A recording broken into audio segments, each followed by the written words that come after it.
Welcome to the Clause YouTube channel. Together, we strive for a safer, secure, and more stable world.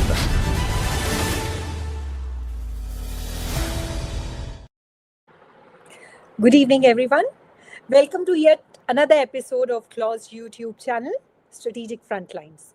Today we have with us Major General Sudhakar ji, VSM retired. He is an expert on India-China relations, geopolitics, neighborhood, and national security. We also have with us Rear Admiral Girish Garg, VSM retired, who is an expert in geopolitics, Indo-Pacific, and maritime issues. I welcome both of you to this podcast.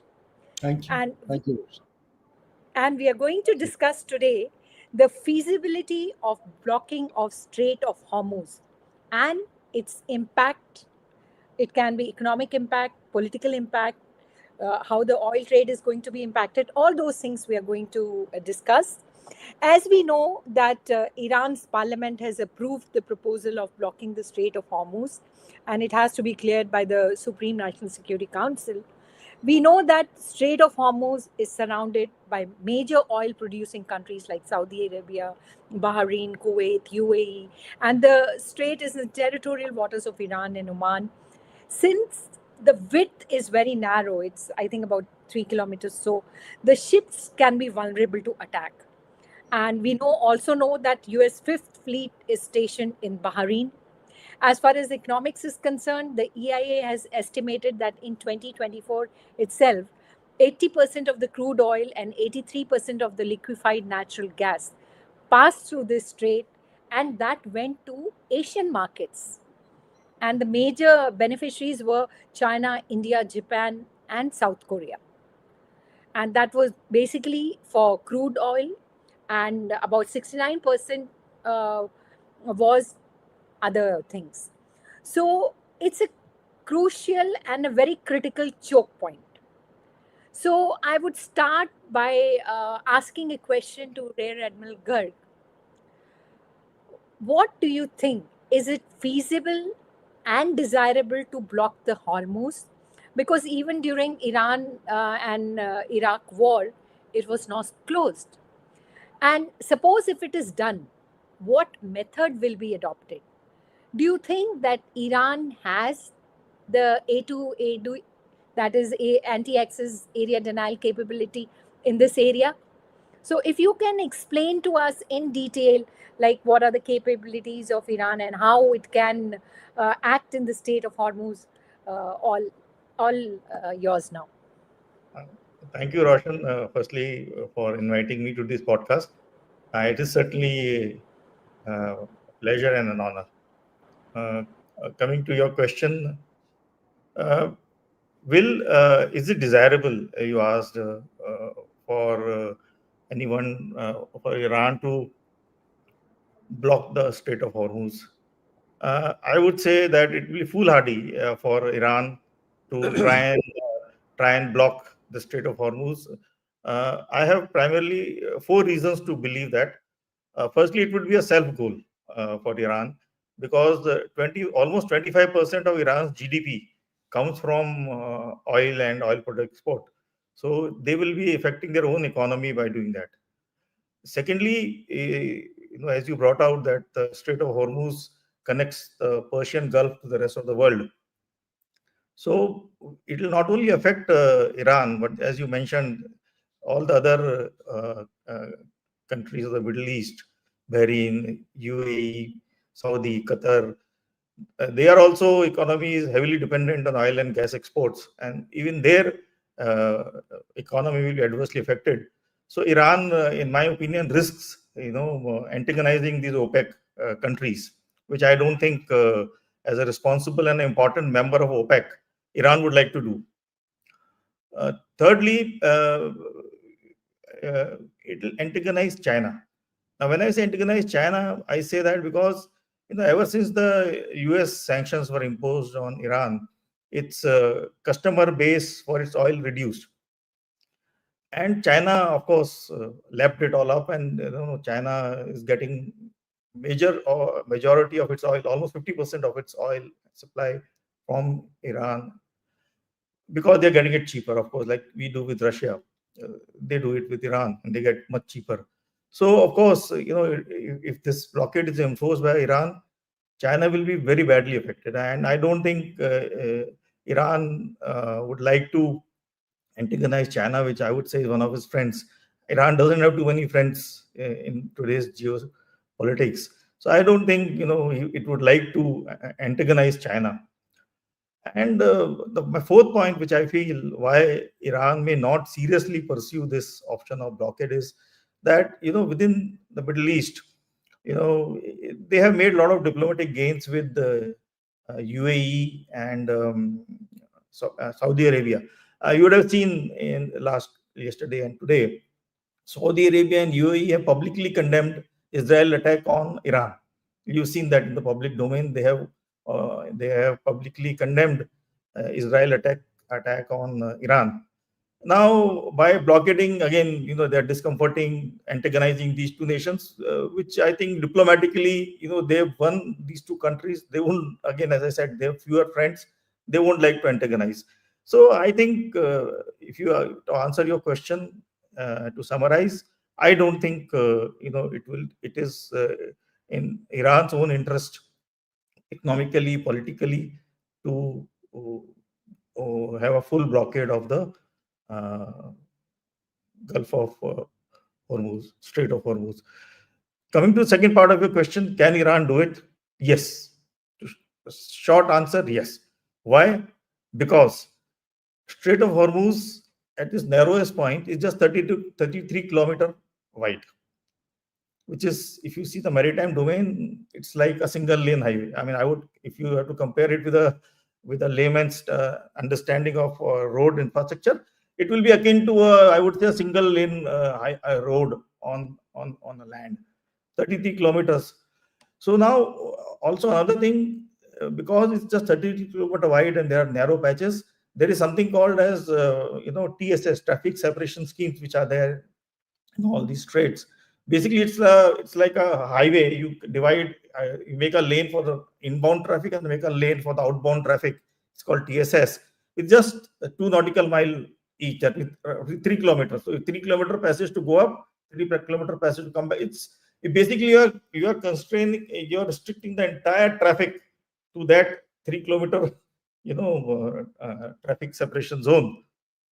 So it's very easy to target ships. You don't have to go all over the Persian Gulf or all over the 33 kilometer stretch of Strait of Hormuz. Just restrict yourself to this 3 and 6 kilometer wide channel, and you can bring the complete traffic to a halt. Can they do it? Yes, very much, because it doesn't take much to block a channel. They have a very, very lethal arsenal of fast attack boats, which can move at the speed of 70 knots, 80 knots. They claim to have exceeded 100 knots, but as a naval officer, I think it's not very feasible to have boats running at 90, 100 knots, which is in excess of 100 kilometers an hour. But they claim that they have that capability. But at certainly 60, 70 knots, fast attack crafts and fast patrol boats, they have suicidal capacities. I mean, they have loaded with ammunition. They are unmanned, so they don't have. They're remotely controlled. They can just go and bang into any ship. They have suicide drones. They have long range missiles. They have missiles of all kind of capabilities. They have short range missiles, medium range missiles, long range missiles. So 33 kilometer range. Even if they go from other end of Iran and they fire a missile, 500, 600 kilometer, very easily accessible. So as far as enforcing a blockade is concerned, yes, they can do it. Now the next question will come: will they be allowed to do it? The world will certainly not sit with its hands tied. It's one nation against the rest of the world. So Yes. certainly, Iran certainly cannot match the combined power of the rest of the world. We must also remember that the US Fifth Fleet and the US Naval Yes. Center headquarters is just next door in Bahrain. Yes, And that is also correct. I'll come back to you with that, but first I would just like to bring in General Sudhakar, what General Garg rightly pointed out, that it will be difficult, it will not be difficult for them to block it, but if they desire it, then what will be the economic implications, if you can highlight, especially what will be the short-term implication if the disruptions takes place, what will be long-term implication, and how India is going to navigate through all these things. Roshan, good evening. Thank you for getting me to this podcast. I extend my gratitude to DG Claus for having considered me capable enough to do justice to the subject, and also compliment my very distinguished co-panelist Girish. I know him for a long time, and he's so brilliant and cerebral. There's so much to learn from him. Okay, so the question which you have asked has got multiple subparts. But before I go into the question per se, just allow me to share my thoughts with the previous question. Regardless whether it is desirable or not desirable, my way of looking at things is, remaining prepared for criticality in the world order today. There is a huge geopolitical churn taking place all over the world, starting from Central Europe to Middle East. And Donald Trump came to power, that is 2.0, by making commitment to his constituency and the global dimension, or the global, I would say, the citizenry, by saying that he would bring the ongoing conflict, Russia-Ukraine, to a seizure, or bring about ceasefire within 24 hours, bring about ceasefire here between Hamas and Israel in a shortest possible time. Has that happened? It hasn't happened. Wasn't pandemic enough to assess the gravity and the criticality? I think it was enough. The rise in price of fuel, fertilizer, and food. And now you can say the supply chain disruption has led to so many disastrous consequences that live alone the livelihood, the existence of mankind is being pushed to a corner. So under these circumstances, it would do good if we take that, whether it is desirable or not, whether they're capable or not. Iran has been pushed to a corner, so much so that if you push a cat in the corner of a room, the cat, for its survival or the self-esteem, will be left with no option but to pounce. So pouncing is, this Strait of Hormuz must be taken as the potential killing zone where it may turn into a global flashpoint. Whether it happens or not, it's a different issue. There are total 8 islands, like Girish has very rightly brought out, and out of 8, to the best of my understanding, when I was DDG MO Special Ops in service, I used to deal with the subject. Out of 8, 7 are supposed to be belonging to Iran. Iran has carried out extensive exercise of mining and mobilization of resources. It has got well established command, control, communication, coordination, and surveillance capability. I really don't know how much of surveillance architecture is left after air defense having been knocked off, but they claim that they do have. They have the ability, like Girish brought out, Admiral brought out, they can launch kinetic attack and disrupt the steady and stable flow of cargo of crude. So this is as far as the first question. I thought my pen is worth this thing, and hence the world order must be ready, because Iran will not take it lying. They are not going to surrender.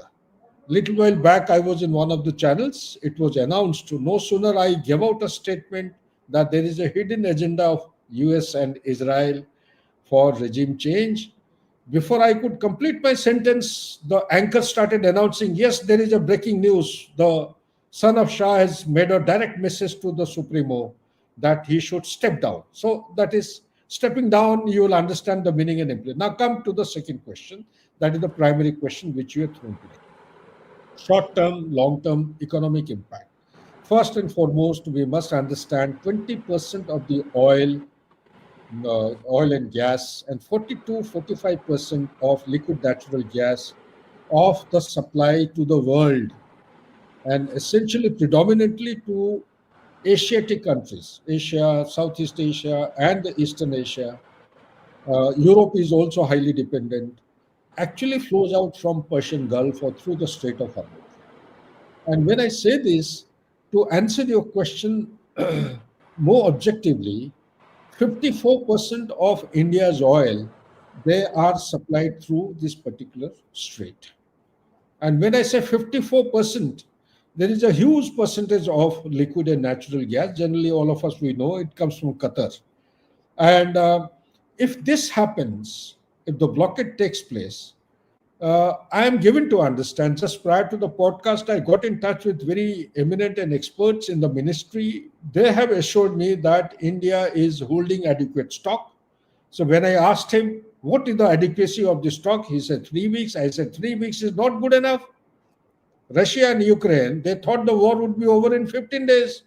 Now it has gone beyond this thing. So his reply was, even if there is a conflict breaking out in the subcontinent where India is going to be involved, we have diversified our oil and natural gas so much so that it is not going to impact our holding status as also our economy. This is what I have been told 5 minutes prior to the podcast. And some of the companies are holding 25 days, more than 25 days. Okay, that is the oil market. And also I have been given to understand by some official known to me, 5.5 million barrel are consumed daily by the Indian economy. Out of 5.5 million barrels, 2 million barrels, they come from the Middle East through the Strait of Hormuz. So as far as India is concerned, we are in a piggyback and nothing is going to happen. However, my curt response was, whether it happens or not, we should be ready for the worst eventuality. What is that worst eventuality? Almost close to 80 to 85% of our crude is being imported from world over. If the Strait of Hormuz is blocked, which are the other places from where we are getting major share of our oil crude? The West African coastline, Nigeria and such like places, the Latin America. We are in touch with Venezuela and such like. Look, Russia is a major share. From 2%, it has gone to 42%. Yes, that person also told me it's a high percentage and at a cheaper rate. So that Russia thing is open. So therefore, he gave me a very optimistic response that it is not going to impact our economy. Now, that is as far as the energy security comes. There are more issues than the energy security alone. What are the other issues? Other issues are we have 9 million or more people, Indian expatriates, who are there in Middle East. But if you talk about Iran and Israel, Iran, exact figure, I took it from the authorized agency, they say 11,000, but the open media sources are saying 10,000. Students, workers, etc., Yes. etc. This is the rough figure. Israel, we have 25,000. Earlier, we used to have very negligible percentage. But post 7th October 2023, these numbers are increasing.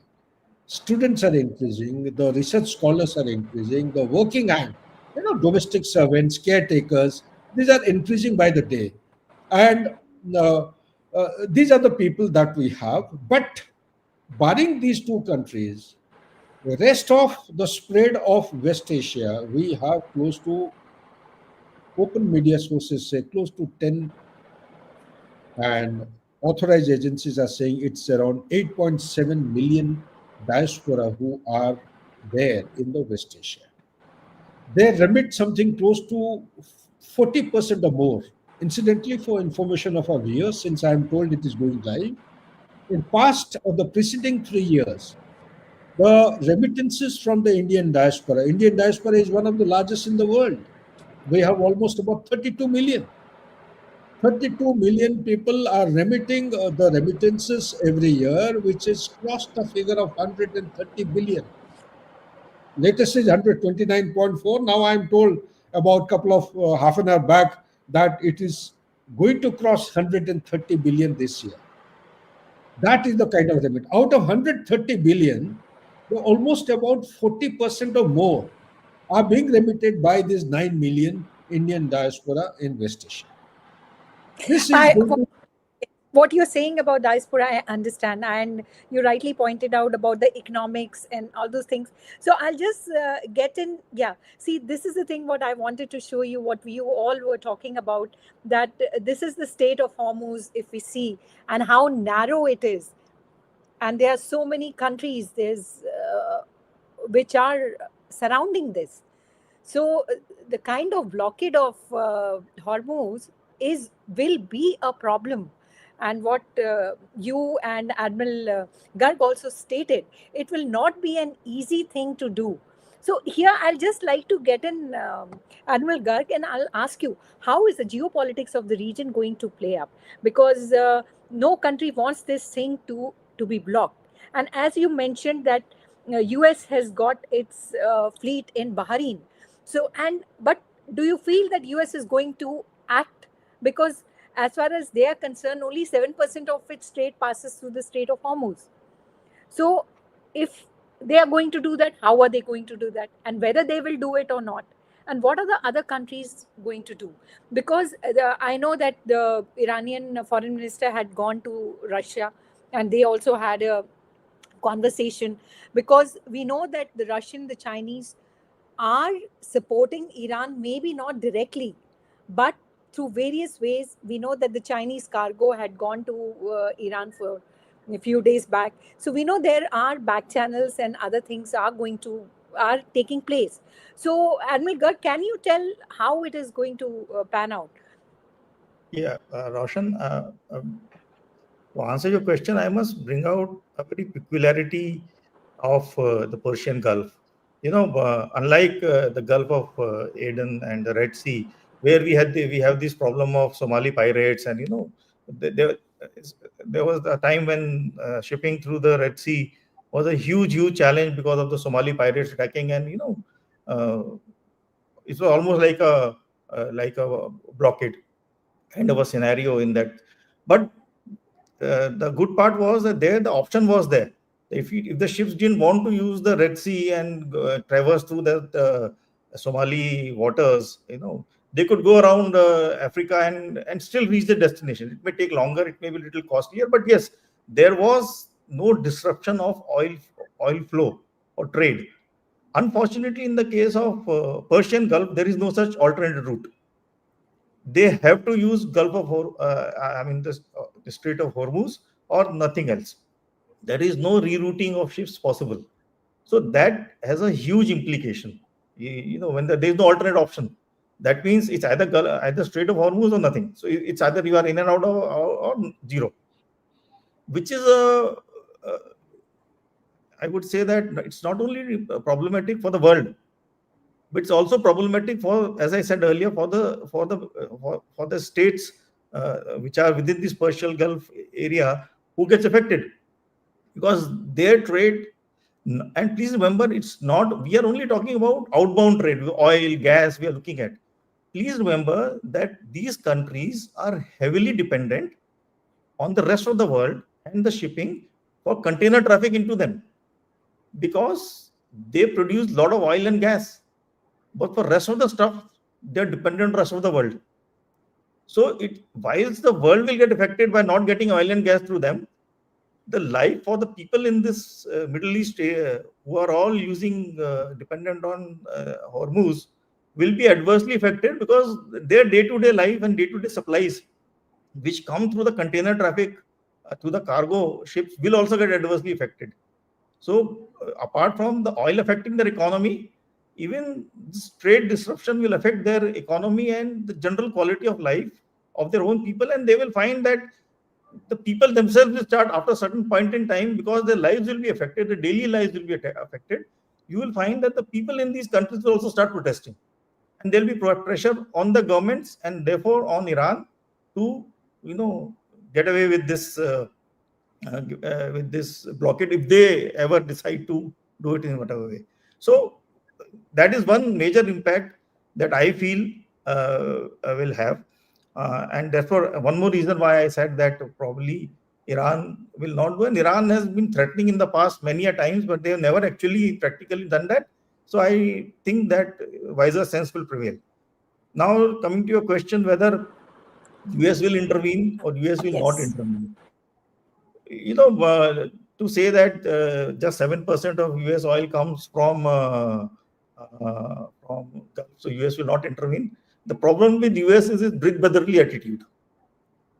When you have this big brotherly attitude, you think I am the king of the world and I am the master of the world, then you put your finger where it is not required, just to prove that you are the boss of the world. So that is the problem with US, and especially it's a unipolar world. So it wants to assert its supremacy and say, "Bacha, मैं तुम सबको देखूंगा."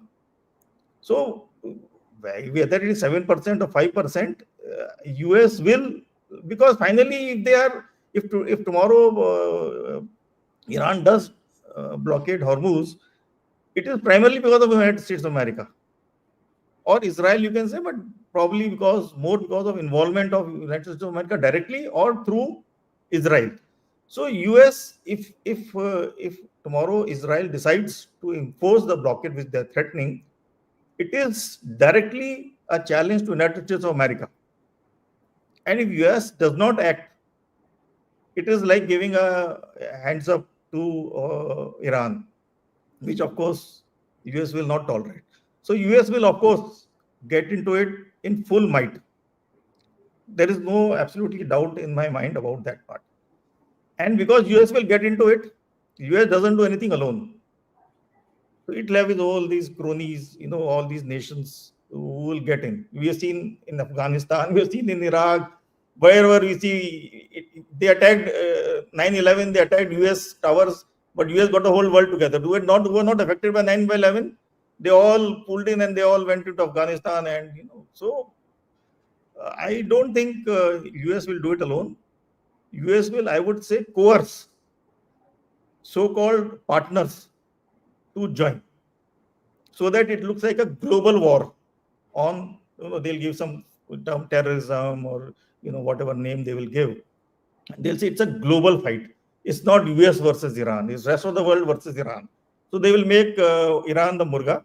They will collect the world's powers. They have these coalition partners. They will all join. There'll be a multinational force, and the might of all these combined will fall on Iran.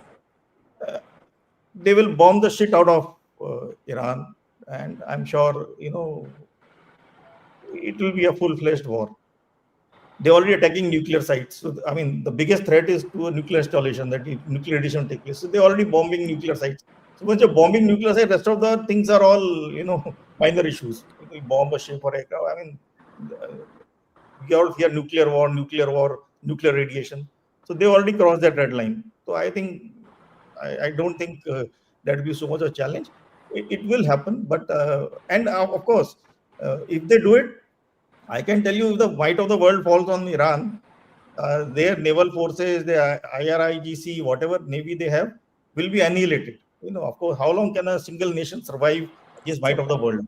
So it will be a matter of time, maybe a few days, a week, depends upon the resilience of that navy. But certainly it will be made ineffective within a week or 10 days. That's my take. Okay. I'd like to bring in General Sudhakar here, and you can comment on these things if you want on the previous question. But I would also like to ask you two questions. The first is, can you highlight, is it possible to have pipeline as an alternative? Because Saudi East-West pipelines, UAE, Abu Dhabi, Fujairah, and the Saudi Omani land routes, how potent are they? And the second question, what I want to ask you is, there's a lot of rumor, or you say talk going on about the changing regime. That US wants to change the regime of Iran. Sometimes they say they don't want to do it. Sometimes they say they want to change it. So that also, if you can throw some light on. Okay, so what I'll do is, let me answer these two questions first, and thereafter I'll go back to the geopolitical churn the current imbroglio or the ongoing conflict will lead to. Okay, let me answer the question. So first one is about the pipeline. Very good thought. If done, it will help us to circumvent, but very tall order. We started, there's an agreement, TAPI, TAPI, Turkmenistan, Afghanistan, Pakistan, India. India has withdrawn to the best of my understanding and knowledge. If I am wrong, then I'm open to corrections. Between Afghanistan and Pakistan, TAPI, sorry, TAPI, yeah, correct. One of the countries is backing out. So it's a non-implementable, it's hanging fire for past several years, more than 30 years, I suppose. So it's not going to work out. Now you come to the nearest parallel which comes to my mind to answer your question is this issue was debated and it was discussed in a closed room discussions about 3 months back. Today we are in June, maybe March, April. Okay. And this was an extension of the IMEC. India, you have a Middle East economic corridor. So there was a very, I would say, detailed deliberation as to how a pipeline can be made and how it will help India to circumvent such kind of challenges in future. But somehow this has gone into a cold storage, not because of finances, not because of vision, but because of the challenges which are actually coming about. Every second, third day, there are new challenges. And to make a pipeline underwater, though not a new thing, but it is very, very challenging and it is prone to lots of interference. So you all will be able to connect the dots. Piracy, terrorism, lots of things are taking place. This belt is turning into a very hotly contested or a region of rivalry, strategic rivalry and non-strategic rivalry, kinetic, non-kinetic attacks, gray zone warfare. So therefore, whether it is going to be profitable or productive to have a pipeline or not is a question which we have to answer and go ahead. In any case, this question actually relates to a long-term perspective plan. It does not give you any immediate solution. The second question which you asked was, sorry, can you repeat the second question so that I can go to? You gone mute. You gone, Roshan. You gone mute. I wanted to ask you if you want to say anything about the geopolitics of the region. Like there are so many countries, Yes, certainly, pressure certainly. points will be there, and if you want to talk anything about the change of regime for Yeah, Iran. yeah. So, A change of regime. Let me kill the issue. It will happen. Even if it doesn't happen, I mean, nobody likes to go away from or depart from a well established, predictable way of life. No matter, Iran may not be the best of the regimes currently, but still people are used to it. 30 years is a long time. The present Supremo is holding them together despite all challenges, despite all dissension and disrespect to the current regime. Okay. So, something, the current status will, the people will still prefer to go. There was a survey carried out unofficially, around 67% people, or close to more than 60% people are in favor of the current regime. But this regime will change. The hidden agenda of America and Israel must be understood in a holistic context. Take your mind back to 1997. In 1997, there was a committee. It was a bipartisan document. It's a classified document called as Clean Break. One of the highlights of this document was that there is no place for Palestine in Middle East. That's why you would have seen that Netanyahu, whenever he has gone on to international stature of any speech, he is always holding one map in his hand, whether in 2023 in UNGA or 2024 September. In all these maps, there is no place for Palestine. That is why when Donald Trump came back to power in 2.0, all of us would have heard him saying that he would like to send Palestinians to Indonesia, to Egypt, to Saudi Arabia, Jordan. Most of us would have heard. So it is some kind of a sprinkling of these ideas being thrown out just to sensitize the environment. The regime change will take place. But is the regime change an answer? That is what my question is. When the regime change took place in Iraq, Iraq was left as absolutely as a broken society. Today, they have not been able to come back from that stone age, which was I over. agree. I agree with you. Regime Last point change. about Yes. the geopolitics, very quickly. The geopolitics is already changing. We are not in 20th century, we are in 21st century. The threat which was there in 20th century is not the same threat in 21st century. In 20th century, we had bipolar world. This is geopolitics. Making use of geopolitics, America was successful to disintegrate the Soviet Union.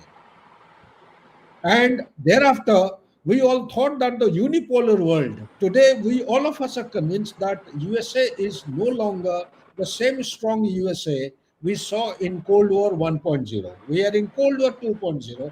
It is called as a declining superpower. You name any place, wherever they have put their foot, they have not come back successful from there, or wherever they have carried out regime change, the countries are not flourishing. Perhaps in their design of things, the hallmark of a superpower is the Thucydide trap. What is Thucydide trap? Thucydide trap of Professor Graham Allison, says that any accomplished or established power will not allow or permit any rising power to come up to its footing. This is called Thucydide power. He's carried out a study of 500 years back. There are 16 cases. Out of 16, 12 countries have gone to war. So, therefore, what I'm coming to is this particular clash of civilization, or whatever you call it, has already led to division, polarization. Polarization was already existing. There are new alliances which are forming. There are multipolar world which is actually coming into existence. Polycentric, form of governance and the states. Like you have country like Russia, you have country like China, you have something like Iran. North Korea is also sticking its head out. India is turning out to be a big center of gravity as regards to credibility and reliability. Such like South Africa, you have Brazil. So these are the polycentric, manifestation of the centers of excellence. But that doesn't mean that they enjoy or have that power and authority to influence the countries which are dependent on them. It requires, even China today is not in a position to influence the countries by virtue So of that, money. Yeah. yeah. So So that therefore, brings me Iran, to the Iran के साथ important. North Korea, China, Russia, they have already explicitly shown their hands. They are supporting Iran. These are the groups which are coming up. Yes, that's what I was also about to ask. The question here is that there has been an alternate, what you call it, grouping, which has come out is China, Russia, Iran. So the question now which arises is, if the Strait of Hormuz is blocked by Iran, then China is the one which is going to be impacted the most economically. So, considering that Russia and China are so, Iran and China are so close, will Iran like to do that? That is the question. And even for that matter, Russia, how will Russia intervene in this thing? That is the thing I wanted to ask you. First, I would prefer Rear Admiral Admiral, yeah. Garg, and then General. Yeah, thank you, Roshan. I would just like to give my very brief about this pipeline issue. It's a very natural question which any layman will ask. कि अगर जहाज से तेल नहीं जा सकता तो pipeline से ले जाओ. I mean, it's a very natural question for a layman to ask. Why are we fretting about getting ship? What is so great about ship? Let's lay pipeline over the land and let's take. I wish it was so simple. The world is not a fool that they rely on ships and don't rely. If there are pipelines across the globe, even now from the Persian Gulf there are pipelines, and I was reading somewhere that presently these pipelines which are presently running have a spare capacity of around 2.6 million barrels per day they can take. Where today the Strait of Hormuz is handling around 20 million barrels a day.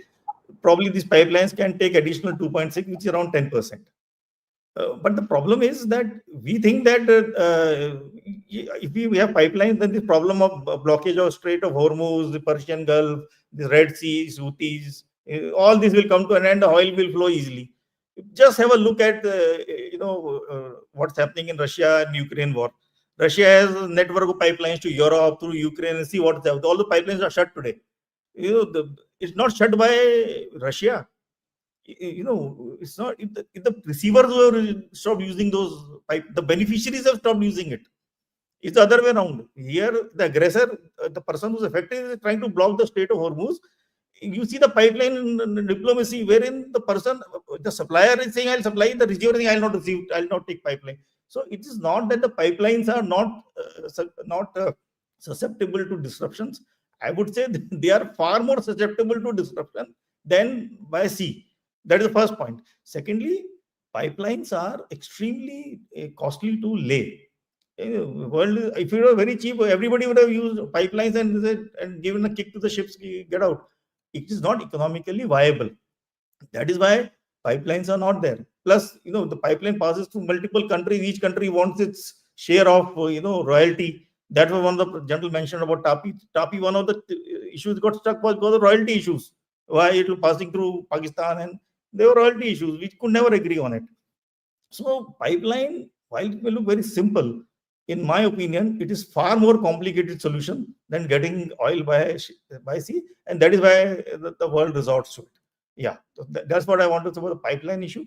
Now, coming to your question about Russia and China, I already brought out that China's almost 50% of oil comes from Iran, and certainly, China is one of the friends of Iran. So Iran would be foolhardy to try and block Hormuz and affect China. So that's one of the reasons why Iran, in my opinion, would not try and do something foolhardy in the Strait of Hormuz. As far as Russia is concerned, I feel that Russia, if you ask me, I would say that Russia is in a beneficial position if they block, because then Russian oil will become more in demand. The Russian oil will be completely bypassing Strait of Hormuz. So if the world has to look left and right, कि अब तेल कहाँ से लें, one of the better options is Russia. So Russia's, if you ask me, stands to gain from all this chaos. And if I was a Russian, I would encourage Iran to go and block Hormuz. But geopolitics, of course, doesn't work on economic interests alone. So probably because of geopolitics, Russia may not want Iran to block, because of course Russia has already complicated its life with Ukraine and they don't want another front this side. So probably as far as China is concerned, certainly there is no. As far as Russia is concerned, it depends upon if they view purely economically. If Russia views purely in economic terms, yes, it's beneficial for them. They get more oil to flow, and Trump will have to look the other way around. Or the world, Europe and all are making so much of noise about oil from Russia. They are suffering in winters now. They'll start suffering in summer also. Then they will also have to close their eye and probably take some oil from Russia and some bargain. So probably economically, if you look at it, Russia should be happy. But geopolitically, yeah, because Iran is one of the friends, or so-called friends, or you can say allies of Iran. So geopolitically or geostrategically, they may not want Iran to do this. And if I was on Russian side, through back channels, I would advise Iranian leadership to back off.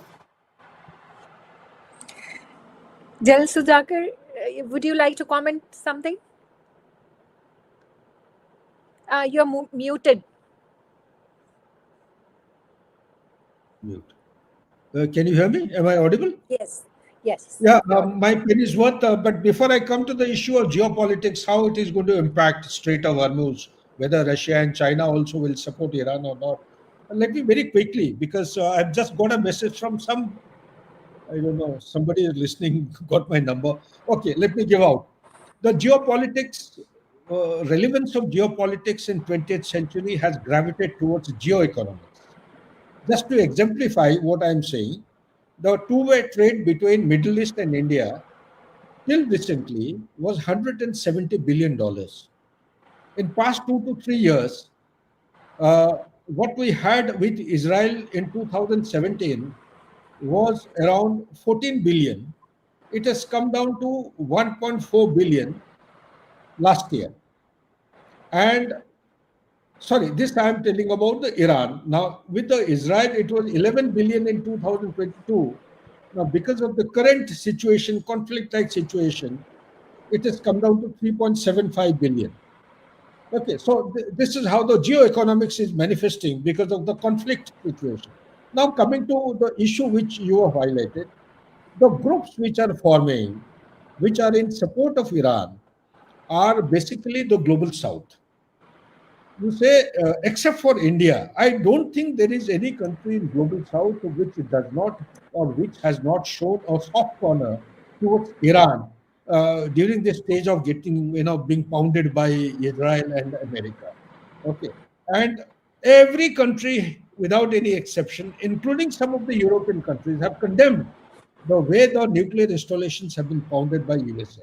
Okay, Iran has kept it. Oh, sorry, India has kept quiet as far as the Shanghai Cooperation platform stance was concerned. We haven't said anything. We have not condemned Israel because both Israel and Iran both are friendly to India, despite couple of fault lines with Iran. And also there is a BRICS summit which is around the corner, 7th, I think 6th, 7th July, if I'm not wrong. And just imagine if you go country by country, including the latest 5 members who have been added, uh, each of them are going to be giving supporting statement. And if BRIC as a platform gives out a statement condemning the aerial attack by US and Israel against Iran, and if India doesn't say anything, then it is going to put India in a very, very complex and a kind of a embarrassing situation. So why am I highlighting this? I'm highlighting to respond to your question. What happens? Will Russia and China support Iran to go ahead with the blockade of Strait of Hormuz?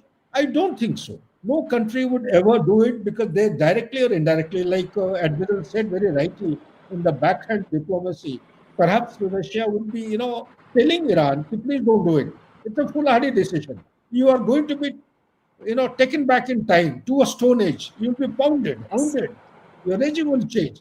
But my gut feeling is, if I am an Iranian, every Iranian today is behaving like a soldier. It is do or die. They are not going to surrender. They want to redeem the humiliation they have been subjected to, not now, for several years. There is one needs to understand there is a triangle of supremacy in the Arabic world or the Muslim world. What is this triangle? In the Muslim world, there are three countries which are in contestation. One is Saudi Arabia, the second is the Turkey or Turkey, and the third one is Iran. Iran, despite being a Shia dominated country, it has been extending support to Hamas. Hamas are Sunnis, and giving a loud and clear message to Saudi Arabia and Turkey that you people are Sunni dominated. You haven't actually contested or extended your objective for crystallization in favor of a piece of land for the Palestinians. Despite the fact that I am a Shia dominated society, I am supporting the Hamas. I am supporting the cause of the Palestinian. In the Muslim world, there is so much of contestation for securing this leadership role or the Ummah's role. It is that factor which is going to force Iran to go in to do what we are anticipating that it may not do. Therefore, I'm convinced that it may be 2 days, it may be 3 days, it may be one day, it may be a couple of hours. We should all be prepared world over that the Strait of Hormuz will be subjected to some kind of a blockade, a big interference, which will have an economic ramification. Whether Russia, China support or not, North Korea will surely support. So there are countries within global south who will be supporting Iran for the larger cause of the geo-economic and the disruption which it is causing from pandemic onwards till now and in times ahead as well. Thank you so much. I think Iran's options are getting lesser and lesser. We'll take few questions now, and this question is from General Dushyant Singh. He is the DG of Clause, and he wants to know: do all the proxies of Iran have the strength to hit covertly on US and Israel? I would like your opinion, from both Yeah, of you. yeah, Admiral, you may like to. Sir is diseased, so he's been my commandant. So I'll take a second option to Yeah. respond. You can take. Yeah. General Dushyant sir, thank you for the question. And I think, in my view, the proxies of Iran, who are the proxies of Iran? If we identify that, then we know the answer automatically. So, proxies of Iran, one are non-state actors. People like the Houthis, the Hezbollah. They are the people who are prodded and born and brought up by Iran. So if you look at those non-state actors, yes, they have been doing it, hitting U.S. assets and global assets covertly wherever they get a chance. So non-state actors, of course. If you mean, when I extend the definition of proxies to say supporters, we discussed China supporting or Russia supporting. Should they decide to join Iran? Should Iran exercise, as General Sudhakar brought out, that just to placate its people, uh, they may try and blockade uh, the Strait of Hormuz. Well, they know that it is a societal mission, but sometimes people's sentiments play a larger role. Should they do that, and should, as we were discussing earlier, that is partners, or you can say allies or friends like Pakistan, China and Russia, do they have the capability? Firstly, will they directly get involved in this conflict? Should it happen?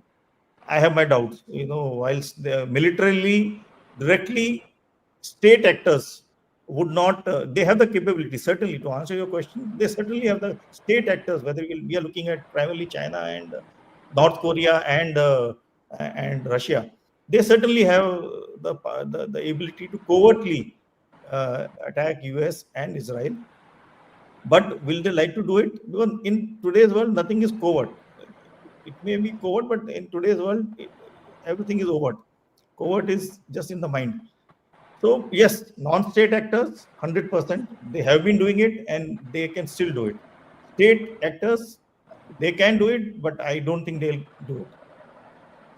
May I, General Roshan? Sudhakar, could you? Yeah, Yeah, yeah, you yeah. can. So, in short, this question has been framed, as always, with a lot of thought. So every word matters. It has got a lot of depth and meaning. In short, the answer is yes. I'm just back from US. The entire US has started getting polarized. They have started anticipating a threat from Lashkar-e-Taiba, from Jaish-e-Mohammed, from ISIS. ISIS has penetrated into the system, the way of life of Americans so deeply that what internet is to be thought as a very safe and secure kind of a medium of communication, the same internet is turning out to be a source of indoctrination.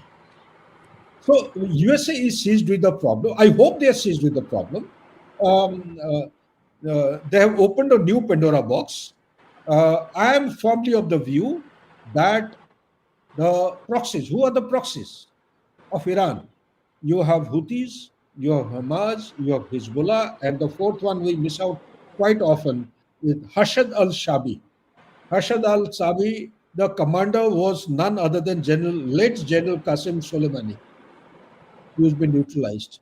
And this Hashab al-Shabi came into existence after Syria fell into civil war following the 2011 protests, which also saw the rise of Islamic State in Syria and Iraq. So why am I saying this? I'm more than convinced. Sooner or later, USA will become a target. We may call it a covert operation, or for all you know, as times are changing, gray zone is also started assuming the profile of an overt operation. So they should be prepared. I personally feel, as a military man, USA and Israel should be. Israel today, like we have been giving nine, not nine, 10 out of 10 to Mossad. Let's not underestimate the int agency of Iran. IRGC is not a toilet paper. They're very capable, battle-hardened people. They also have an int core. It's a different issue that the security apparatus has got compromised. The top leaders, they have been subjected to selected killing or targeted killing. They have also equal number of penetration into the existing society of Israel. There are not moles. There are terrorists who are operating in West Bank, in Gaza itself, south of Lebanon, all these places. That is why the very concept of that clean break, it means that there is no place for Palestinians. They want to actually push them out and make Israel as the satellite post of USA, predominate its objective and its influence in the entire Middle East, and secure Abraham Accord at the earliest. Yes. There's another question by Ajay Kumar Agarwal. He says, as in this situation, will the Shia-Sunni equation rivalry play any role between the two spiritual leaders? He's talking about Iran and Saudi Arabia. A quick answer to that. My quick reflection on the question is that Shia Sunni is a war, a rivalry which has been going on for past 1400 years. It is simply impossible to bring them together. It will only spiral towards a very deeper, fault line. That's it. Anything you want to add, Admiral Garg? No, I am not a scholar of Shia Sunni equation, so I would go with what General Sudhakar ji. No. On the contrary, Admiral, and on the contrary, I have been president of a multinational company in Oman. I've been there, so I've had the fortune of traveling and understanding. Do you know, in the year 2022 or 23, there are 31 crores population in the West Asia, 31 crores. Out of 31 crore, 15 crore people had booked online through Amazon. They bought, what document? Can you make a wild guess? Roshan, No. any idea? No. They bought Bhagavad Gita. Oh. Out That's- of 31 crore, 15 crores have bought. You can Google up and check it up. Yes. And out of 15 crore, there is a major share, close to 85 to 90% people in Saudi Arabia. It is supposed to be the Wahhabi, the epicenter of Wahhabi culture. They have gone in. The Crown Prince actually has to be commended. The kind of a revolutionary change this man is, from extremism to liberalism, the way he's bringing about. Bhagavad Gita, why? He has studied Bhagavad Gita. He may not have studied the Quran. Nobody, I don't think Middle East people, everyone has read the Quran. Pakistanis, they don't know what Quran is. Okay, No, so I think. yeah. So the basically, is very progressive. I've given it a negative this thing. It is not going to patch up so soon. It is an ongoing eternal battle and conflict. But there are positive things taking place in Middle East as well. UAE, Yes. Saudi Arabia, such like an Abraham Accord, meaning what? The ultimate meaning is to extend and spread the liberal democracy into an extremist kind of a society. It's a conflict between the democracy. That's my way of looking at things. Democracy I think- and extremism. Yes, I think a lot of things I have realized this world is very unpredictable. You don't know what is going to happen. You think something and something else happened. So let's hope for the best, and let's hope that Iran and Israel both come to the negotiation table and this ends, because it is not going to help either of the nations, because Iran is also attacking Israel. We know that Israel dome is not working that much. They are also having casualties. So I hope that good sense Roshan, prevails. one point only. Please don't mind. While we are talking something about sensitive issue about the Strait of Hormuz, so let's not lose our sight as to what is happening towards Taiwan. And as soon as the aircraft carrier was moved from Guam base or the South China Sea towards the Middle East, China has been actually moving its the fighter aircrafts into Taiwan, has also started, speeding up the preparatory activities of reunifying Taiwan. And I think- my conviction, Yeah. last line is conviction is he may not wait till 2027, where he's completing that year. He's completing the third tenure. Maybe 2025 could be taken as a year where he can actually make a serious attempt to reunify Taiwan. Whether it happens or not, it's a different issue. But I think Big. that is a debate for another podcast, and probably we'll Yeah, have yeah, yeah. that podcast soon, and we'll invite you. But thank you so much, Admiral Garg and General Sudhakar, for this podcast. I really appreciate your time to come and speak. Thank you so much. Thank you, Thank Roshan, you. for conducting a very, very engaging session. You conducted it very well, and I must thank you. And thank you, General Sudhakar sir. Also, I am also enlightened by attending this podcast and really like you and your vision and your thoughts. Thank you, sir.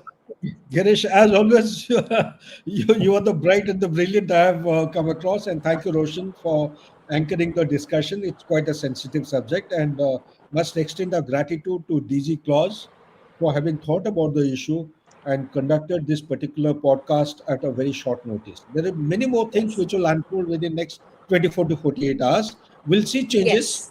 For all you know, that this blockade or the Strait of Hormuz may not be subjected to that kind of activity by Iran, which we have discussed today.